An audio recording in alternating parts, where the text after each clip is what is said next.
Thank you, sir, for the introduction, and welcome all to the post-T session. Respected seniors, chairpersons, and my colleagues. When the topic was given, it was mentioned that I have to be talking on 4 different aspects of pediatric bypass: adult versus pediatrics, deep hypothermic cardiac arrest, systemic inflammatory response syndrome. With this itself, my presentation exceeded 30 minutes, so I've skipped the 4th one, which was about protection, brain seizures, and the cardiopulmonary bypass. So kindly excuse me for having skipped that part of. So coming to the topic proper, the cardiopulmonary exchange transfusion started early in 1954, and slowly we developed the membrane oxygenator in the 70s, and now we are with a very high, at least to a certain extent, a high level of miniaturization, that is reducing the size of the pump to such a great level that we are trying to fit almost the patient and the pump at the same level. To that extent, miniaturization is happening, and there are so many advanced monitoring systems which have come, which will help us monitor the patient on the bypass and pre and post bypass. So the anatomy adult versus pediatrics can be considered under various headings. Basically, the pediatric, when I say pediatric, I am talking more about the neonates and the infants, forgetting about those who are considering them as adults who are about 30 kgs or above. So they have got very immature organ, smaller circulating volume. The blood volume is almost half or 1/3 of the total pump volume which we use many a times. Their oxygen consumption is high, and they have a very reactive pulmonary vascular bed, still getting adjusted from the fetal life to the life outside. With the pulmonary vasculature can revert to any of its former activity or can function as a newer environment, and lot of intracardiac shunting. Liver is immature. Lung, as I said, can easily go in for pulmonary edema or pulmonary hypertension. And kidney is also immature, can't handle sodium and water. So either it will, most commonly you will end up with severe edema if peripheral is anasarca. And brain, considering the mass of the brain, the oxygen consumption, cerebral oxygen requirement may be low, basically because of less synapses and more time spent during sleep. And they are highly glycolytic enzymes are there. Between immature myocardium, again we have the myocardium itself has got more of water and protein. The myofibrils are not arranged in longitudinal fashion as it is in the adult or elderly grown-up children, so that they have the myocardium works at the brink or the peak of Frank-Starling's curve, and so that means to say it's not able to distend more and take the load if you are trying to fill it more. And the lower rate of maximum tension developed, and they are basically dependent on either glucose metabolism for energy, and can use even proteins, the amino acids, for their energy. The sarcoplasmic reticulum within the myocardium is not developed so well. So most of the calcium is sequestrated in the sarcoplasmic reticulum routinely. So that is not possible with the neonatal or early life. And this calcium, which if is excess in the cytoplasm, can activate many of the enzymes leading to cell injury. But one advantage is the neonate has resided in a relatively anaerobic area or less hypoxic area when the child was in the mother's womb. So it has got little greater tolerance to hypoxia and ischemia. That's how I think most of us will get away with bad techniques of intubation. So this is a sum up of all this. So ischemic tolerance, adverse preoperative conditions like cyanosis, acidosis, and severe hypertrophy of the myocardium. The heart might not be able to function normally in the post-bypass period.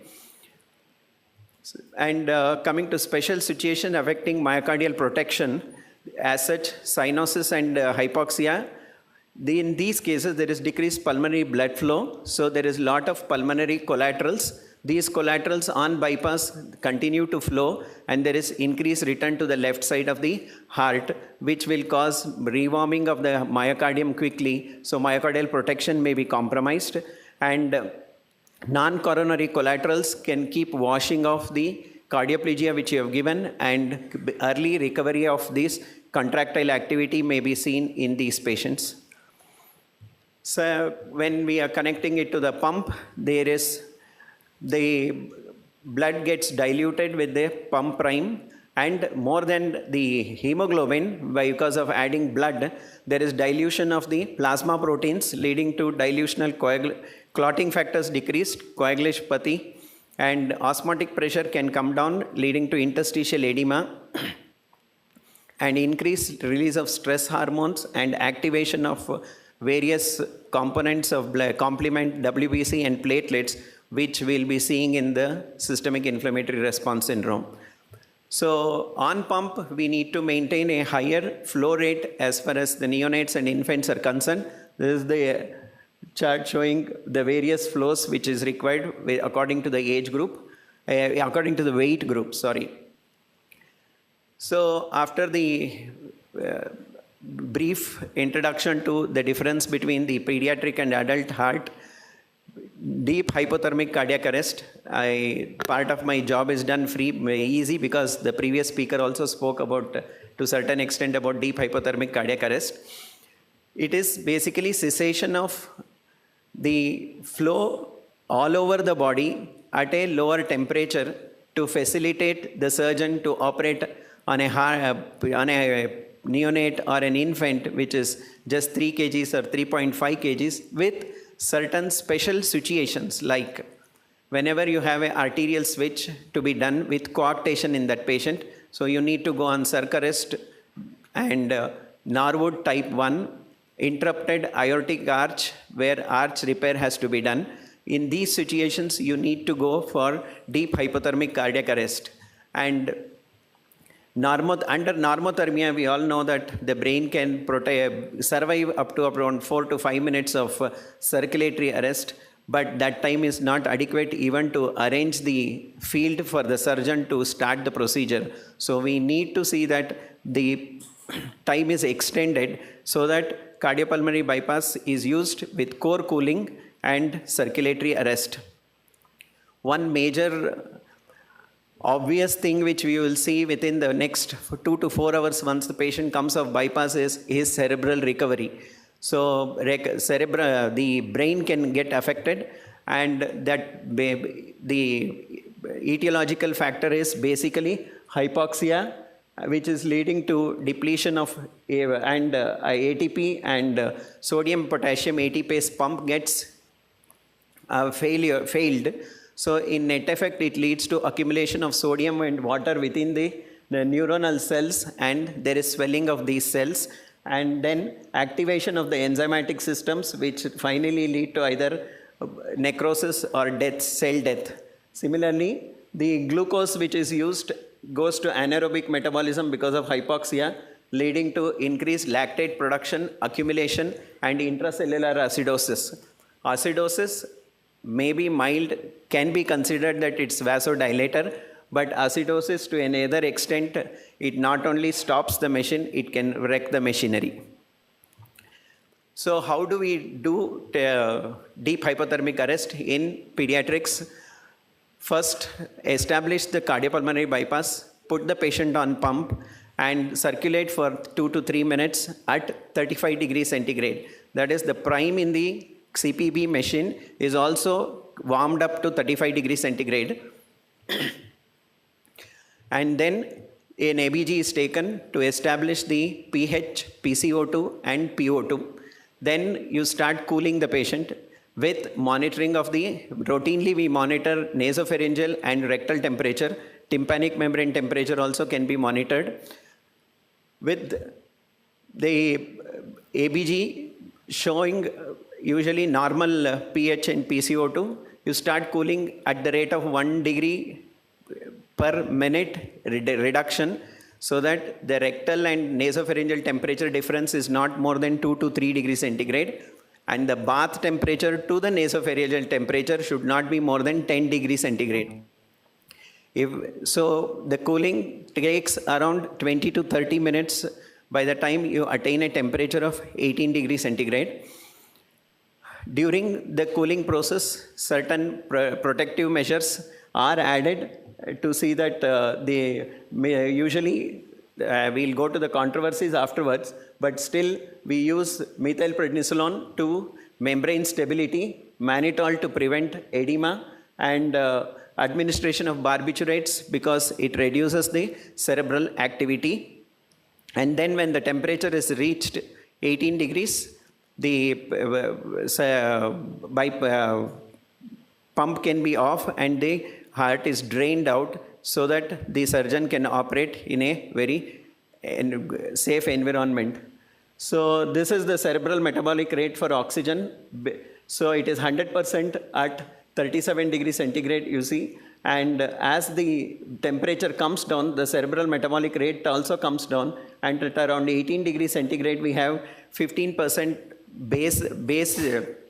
15% requirement of oxygen. So the brain can survive for a longer period at this temperature. Similarly, the duration of circulatory arrest which we can attain is around 3 to 4 minutes at 37 degrees centigrade and can reach up to 40 minutes by around reaching 18 degrees centigrade. 30 to 40 minutes is considered the safe period where most of the studies have said that the complication rates were less. So advantage, I said, bloodless field, diminished risk of embolism if there is complete circulatory arrest, and the brain protection period is around 30 to 40 minutes. So is it that it is so safe that it can be used in all patients?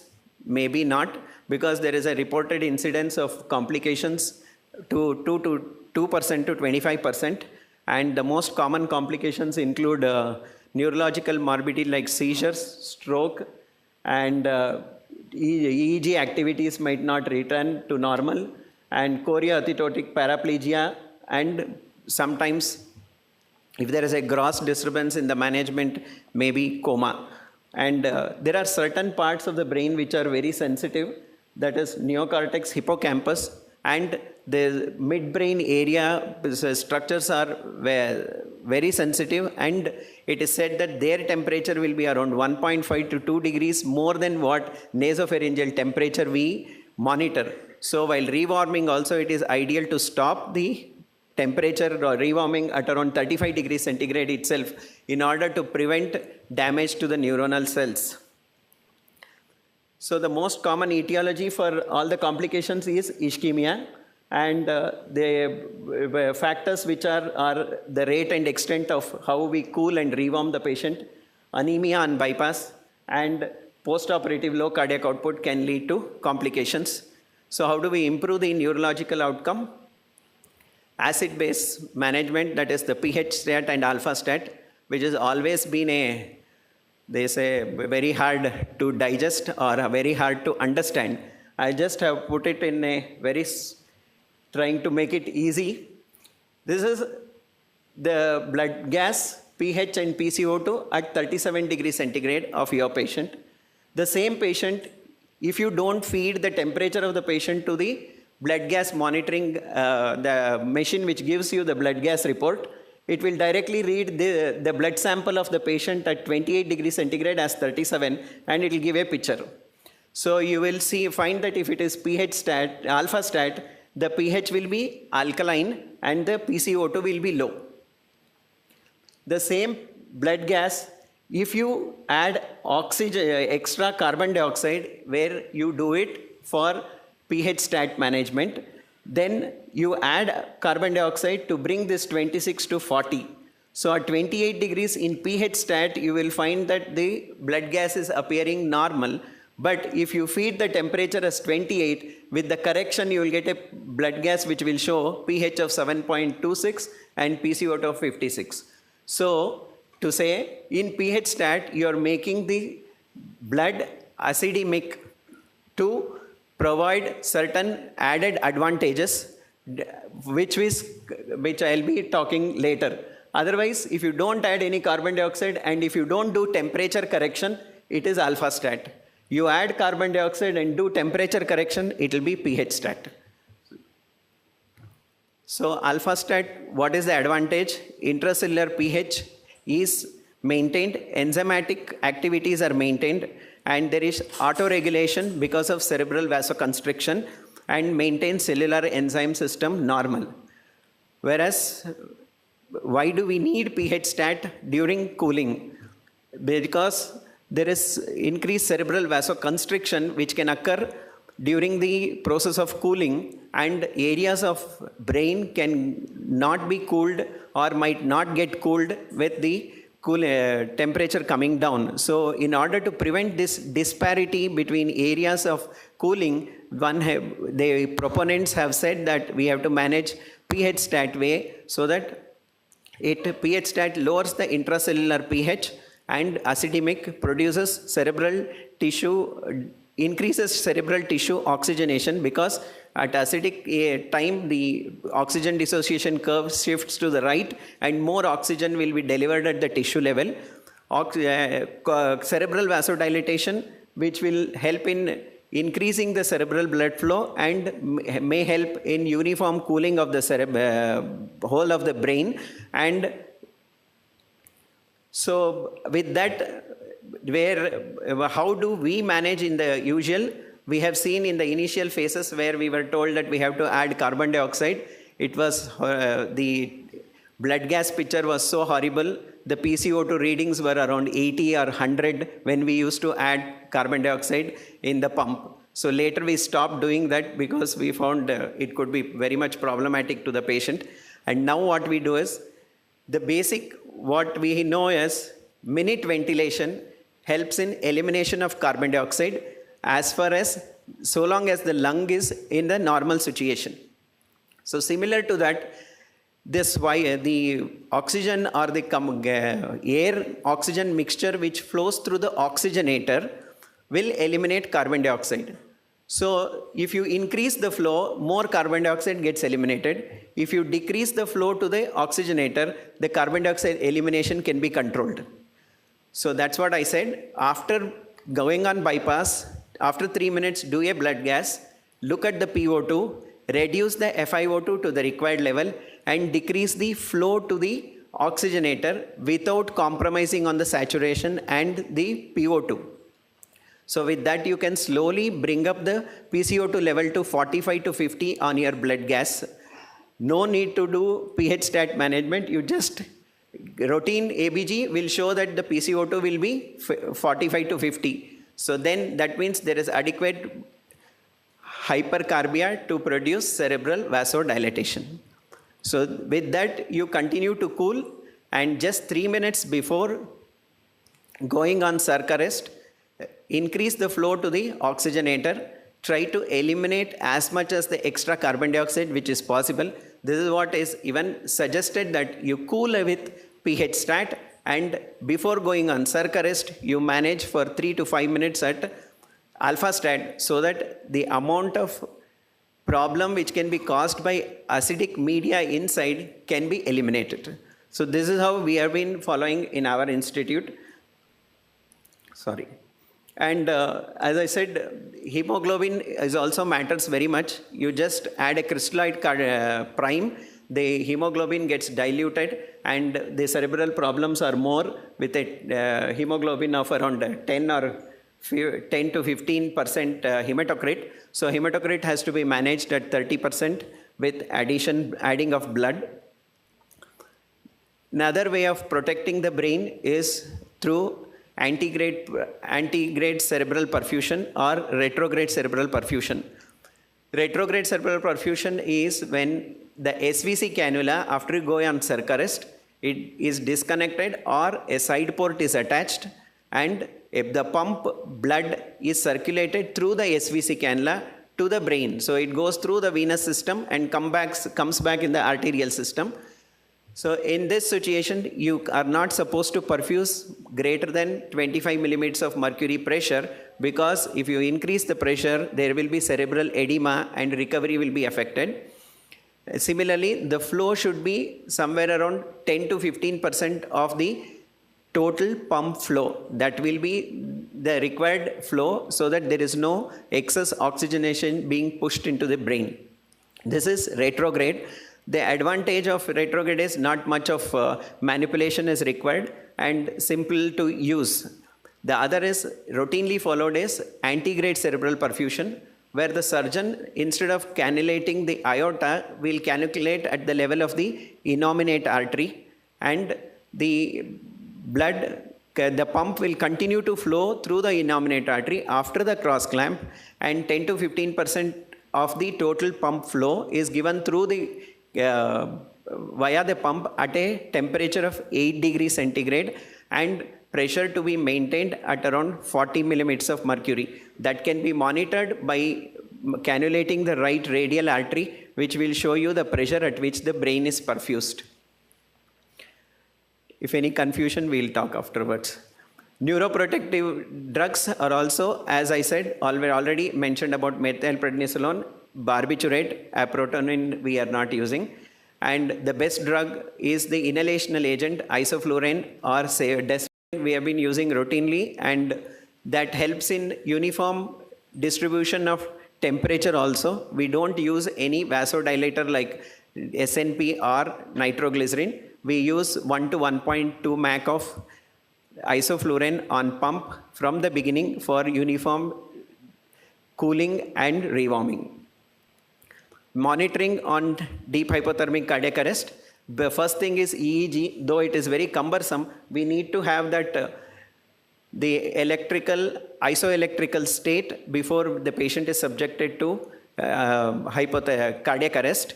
And jugular venous bulb oximetry is also helpful, which will show if the saturation is above 90 and it is not changing, that means the brain has stopped using any more oxygen. So that is the time when you can go for circ arrest. Always, most of these have the problem of, I'll need little more time, sorry. The other one is, the most commonly used now is the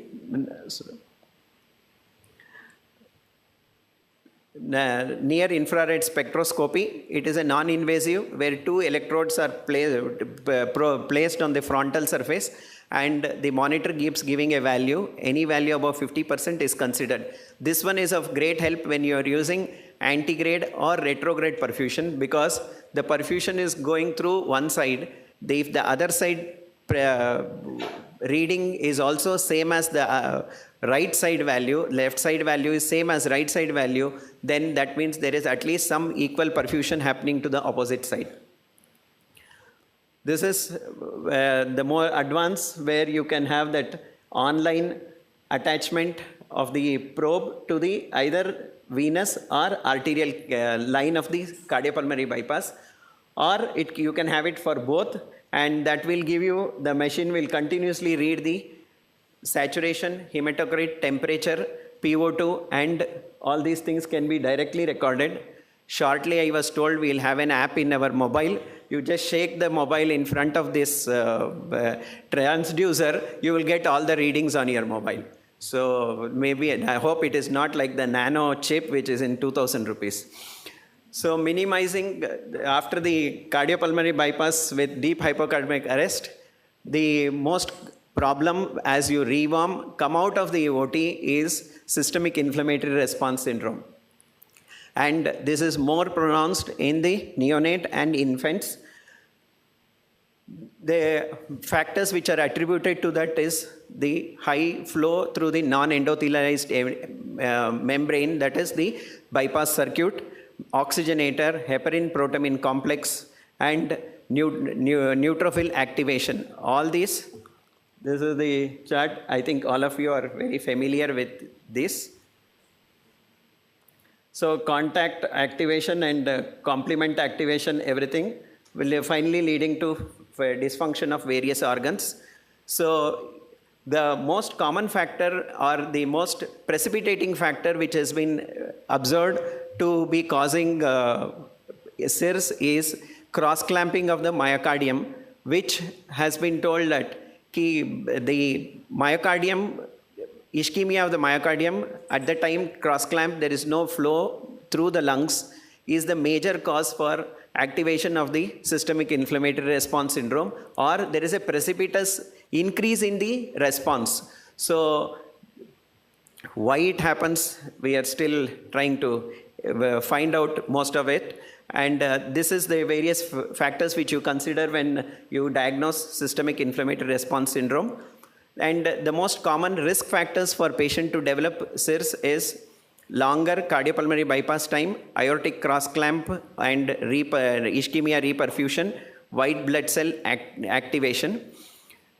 So CIRS can be early phase, where we immediately go on bypass and activation of factor 12 and complement activation. Late phase is driven by the, as I said, ischemia reperfusion and complement activation by protamine heparin interaction. And most common, most of the blood transfused, you need to transfuse to maintain the hematocrit and the various coagulation factors, and you land up with more of blood reaction also. The final end result of CIRS will be interstitial edema, decreased pulmonary compliance, and increased pulmonary vascular resistance, and myocardial diastolic and systolic dysfunction. So how do you modify the systemic inflammatory response syndrome? Again, glucocorticoids, ultrafiltration, etc. will coming. First, coming to glucocorticoids, various doses and various methods of administrations have been discussed in the literature, and most commonly one advised is a high dose, that is 30 milligrams per kg, given at induction or 1 hour before induction. There are studies where they have used two doses, one dose 8 hours before and 2 hours before one other dose. But in that they have found that there is excessive depression of the immune system, which is not required in the postoperative period because the infection rates are going up. Also, even 30 milligrams, some studies have pointed out towards increased infection. But as far as the requirement of suppression is so high, till we change the various other factors which are leading to inflammatory response, I think we'll continue to give glucocorticoids. And they are widely, easily available, widely effective, and it is like the preemptive analgesia. This is like preemptive immune suppression, which you can give it in the patient.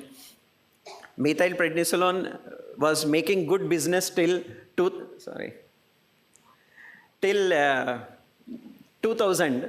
because till then it was widely used and everybody was using, and they found that the good effect is increase in cardiac index, decrease in pulmonary capillary wedge pressure, and decreases postoperative hyperthermia. But after 2000, somehow its business is not doing well. I think the routine administration, they have showed in studies that the neonatal cardiac surgery should be considered. No cardioprotective effect has been seen with steroid, and a meta-analysis of 46,730 patients, in that 54% received corticosteroid. They concluded that there is no significant benefit of corticosteroid, but they found that increased morbidity in patients with RACHES 1 category, but you are leading most of the time with 2 or 3, so then I can effectively say that yes, I need to give it to my patients. So glucocorticoids, compared with a placebo, they have found it is effective in suppressing the inflammatory response, but the overall clinical outcome is not effective. Just another 3 minutes. Coming to most important part which is discussed is continuous arterial filtration, modified ultrafiltration, and zero balance ultrafiltration.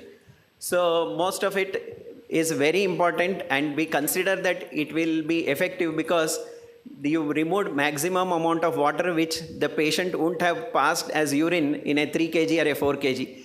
You find that the jar has at least 500 to 750 ml of filtrate which has been done during the process of bypass and after coming off bypass, that is modified ultrafiltration. And this much of water to come out, I think it will take time in the patient as such if he has to pass it out as urine. So we continue to do it though and improve the hemoglobin level, decrease the hypoproteinemia and dilution coagulopathy. Hemofiltration reduces the tumor necrosis factor alpha concentration and interleukin 8. And one of the study which showed immediately after the MUF, the pulmonary compliance had improved so much that there was no control groups could not match that, but they found that it has changed, reverted back, and control with the control group it was equal. But one thing we have to see that is the inflammatory process which is started at the initiation of the anesthesia itself is an ongoing process, and it is not that it is going to just stop as soon as you cut off the patient from the pump. So these factors has to be considered. We have to still, we feel that it has to still continue to do this MUF, because you can effectively remove large quantities of water which can be a burden on the 3 or 4 kg child. And ultrafiltration in the recent perfusion they have showed to improve cardiac and pulmonary function, though they have found that outcomes, discharge outcomes or the outcome of surgery has not changed very drastically. Another one I said in the beginning is the miniaturization of the pump. They have reduced the pump prime volume from 500 ml to 140 ml. To that extent it has been reduced in size, and initial reports, yes, they have been effective in reducing the inflammatory response and resulting in decrease in postoperative edema. So probably after much more papers we'll know what is happening. And we have got circuits which have coated with heparin, and they also found that heparin bonded circuits decrease the inflammatory response. Newer drugs are available, and the newer one is nitric oxide releasing substance incorporated in the pump circuit, so that they found that nitric oxide is a vasodilator which decreases the inflammatory response. And hypothermia also initiates inflammatory response. So they compared normothermia with hypothermia. The result showed no significant difference between the two groups. But normothermia, or you maintain 35 degrees centigrade, the time you have for any untoward incidents or correction of the incidents is very less. You are left with either 3 minutes or 4 minutes. At times surgeon may ask for low flows or stop the flow, and then you find out that the duration has exceeded. So at least some mild to moderate hypothermia can be still used till we improve with all those results. Conclusion: to have a decent CIRS during cardiac surgery after even decades of improvements is still not possible, and maybe each one looks like a non-significant change, but 3-4 of the non-significant together may become significant for the patient, and this may explain why we have been improving on the morbidity and mortality ratios or the numbers as far as your treatment is concerned. Survival after neonate and infant cardiac surgery has improved dramatically, but quality of life has to be seen, and the careful design of following updates with potential exists for significant improvement in all these areas. Thank you. Sorry for the extension, and thank you for the patience hearing. Thank you, Dr. Keshamurthy. We can understand your inhibitions, and of course, time was not enough for this great topic. Each one itself is a 20 to 30 minutes topic, correct, so correct. To condense but still you have covered a lot of issues. I can allow 1 or 2 questions. Yeah, Srinivas.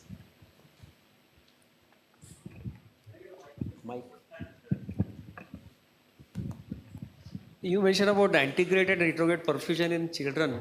Yeah. Is it a routine practice in your institute? Because usually we do the antegrade perfusion only if there is a arch hypoplasia and large PDA. So is it a routine practice? Children especially, the retrograde and antegrade both you have mentioned. No, but with the old-time surgeons or the senior surgeons, it may be that we just do it at 30 minutes of cross-clamp time or circulatory arrest time. But the newer ones who had been visited to other places and had come back are practicing routinely that they do antegrade cerebral perfusion. But how you do it in That cannula is cannulated just close to the, because this is most of the times you either have an interrupted aortic arch which is beyond the at the level of subclavian or beyond that, or coarctation with coarctation with arch or coarctation with transposition of great arteries. So there they need not clamp very close to this. They clamp it close. So what is the route of your antegrade in that case? Route? Antegrade, how you? The aortic cannula itself will be perfusing into the upper half of the brain. But will it be the selective perfusion, you want to say? Yeah, because the cross clamp is there, it only will perfuse the upper carotid and the subclavian. So that's why I said right radial can be monitored and it will continue to perfuse the brain. And what about retrograde? Is it very common? Retrograde we are not using in pediatrics. Retrograde we use it in adults. We were using in adults, but now retrograde is not used. There also we cannulate the subclavian with an extra graft and another cannula is connected, and through that the cerebral perfusion. But I wanted to mention, time was, one of the disadvantage of this either antegrade or retrograde perfusion is it's lightly, maybe that duration get exceeded and you continue to operate and say yes, any of brain is perfused. But if it exceeds to 1 hour, you find that most of the times you have high liver enzymes, kidney is getting failed, and so though you are perfusing, it is to prevent any untoward incidents, but we have to restrict our time to 30 or 40 minutes, should not try to exceed beyond. I don't know. One more question, sir. Yeah. How much hemoglobin you maintain on bypassing? On bypass? For example, if you are getting a child with hemoglobin of 22, say even with 22? Child with 22 hemoglobin preoperative. On bypass, how much hemoglobin you maintain? Some of because what we found is that usually these children will dilate a lot, and if you maintain say something around 10-30 PCV hematocrit, they'll have very low pressures and they require vasopressors to maintain the pressure. The requirement for both inotropes and yes. the vasopressors goes up. Yeah. So we tend to maintain slightly at yes. around 14 to 16 on bypass, no. which may slightly increase the hemolysis, but still it maintains the hemodynamic condition better. That's what is our. But we usually maintain if it is a bigger patient with high hematocrit, as you said, those patients will need 30 to 35 hematocrit, and it has not been described anywhere. Yeah, but there are no guidelines. No guidelines. And one personal experience is where one senior surgeon requires dopamine on pump. We used to laugh at that in the beginning, saying who is going to give inotrope on the pump. But that maintains an effective perfusion pressure within another next 5 to 7 minutes. The perfusion pressure improves and the patient maintains well. And we have not found any of these bowel or other problems. So it's become that if at all, if the patient doesn't maintain pressure, we start 5 mg of dopamine on pump. And I personally feel I would like to use dopamine than using too much work. You give the syringe to the perfusionist, phenylephrine will be going as if it is some juice. So then you will find that the patient rewarming blood gas will be horrendous with lot of acidosis. So to prevent that, you voluntarily give some 5 mg of dopamine on pump and say it is going to improve, just wait for a minute. Yeah, I mean, that's very good point actually. In fact, maintaining with the vasopressors a little bit. Yeah. And then if it is, I think beyond 40, 50, I think there are a lot of hemolysis and all this. Too much of hemolysis, and the urine will be like other Mirinda or Coca-Cola. Anyway, you have to be very careful. Anyway, we are doing the ultrafiltration or more muffing at the coming of bypass and after that. So I think we'll regain the hemoglobin actually back. Yeah, you can get it back, and that's what happens with the neonates. With del nido cardioplegia, where the cardioplegia and blood are mixed at 3:1 ratio. So you will end up giving lot of water. If you don't filter the patient, the myocard, at many times I have shown it to my residents on table, the heart is above the pericardial cavity and it is to the brim. You start muffing, you muff for 10 to 15 minutes, automatically the heart shrinks and the chest closure is facilitated. Though these might not have found very great difference at the time of discharge, but we have found that these going to help very easily to get the patient out of the theater and chest closure. And you know, in our conditions, keeping chest open is like directly giving infection to the patient. Excuse me, sir. Thank you. Sir, is the miniature circuit is mandatory for all the neonates and pediatric cases? Yes, sir? Miniature circuit Yeah. is mandatory for the neonates and Miniature circuit means our own perfusionists have reduced the size of the tubing and the length of the tubing. The cardiopulmonary bypass is come so close to the table that the first assistant is literally standing in an S shape. He doesn't have place to stand. And the oxygenator also, if you can use a lesser one, less means at the like 5 to 6 kgs, you have to change the size of the oxygenator and the venous reservoir. So to that extent, they are reducing it. And the prime volume also, I did not tell about retrograde priming is done, and not in 1 or 3 or 4 kgs, but in little bigger children, and try to eliminate as much as water in the system, so that you will be giving only less and maintaining a higher hematocrit. but the residual volume sometimes with the residual volume is less in the miniature circuit. Yeah. So sometimes hemodynamically unstable patient we have to give the volume. So it is very difficult to give the volume in the miniature circuit. Then if they need it on pump, they'll add and they'll do the perfusion. While coming off, you have less volume. You take out 1 by 1 venous lines, give the volume after cuff and muff. And even if you start giving volume from your side and then build up the pressure. So don't add more. If just to come off, with no volume, don't add it to the pump, because it is again getting exposed to those membranes and surfaces. And so it's mandatory to give the CO2 priming before the main priming. CO2 priming they do in the circuit. No, we don't do CO2 priming. I think nobody is Nobody is using that technique. pH stat. Is there anybody here who is practicing pH stat? Adding carbon dioxide to the pump? pH stat, as such, it is only for circ arrest. And I don't think anybody else is. That's what I said. Even initially we added and we found that PuCO2 was 120, 130 and all. So we literally got. Not necessary, correct. Huh? It's not necessary. Correct. It is not necessary. Correct. So just reduce the swipe flow through the oxygenator itself will reduce, like it is reduce hypoventilating a patient. Correct. So it will automatically CO2 will come up. Thank you, Dr. Keshamurthy and the participants for the wonderful Thank you. discussions.